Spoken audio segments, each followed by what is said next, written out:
Un internat, c'est évidemment un lieu avec des lits, de l'hébergement, des murs, mais en réalité, c'est beaucoup plus que ça. Et ce qui compte, c'est le projet éducatif, c'est-à-dire ce que l'on fait dans l'internat, le projet collectif qu'il y a derrière un internat.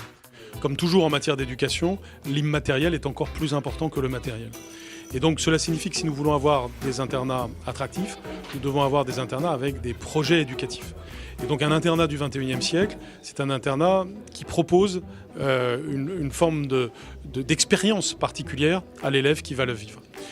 C'est pourquoi les internats du XXIe siècle que nous proposons au travers de ce plan internat nouveau, c'est des internats où vous aurez d'une part des internats avec des résidences thématiques dans des gros domaines qui font envie, comme les arts, le sport, les langues, l'informatique, l'environnement, autant de sujets qui vont nous permettre, avec les collectivités locales, de concevoir certains internats comme des résidences thématiques où des élèves vont venir par désir d'approfondir ces grands domaines.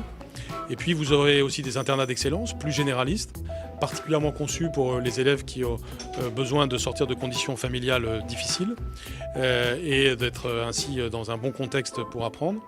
Il y aura du brassage social et territorial dans ces internats. Et puis tous ces internats, c'est aussi l'occasion de revitaliser certains territoires, notamment les territoires ruraux, soit en revitalisant des places qui existent déjà, soit avec des projets nouveaux.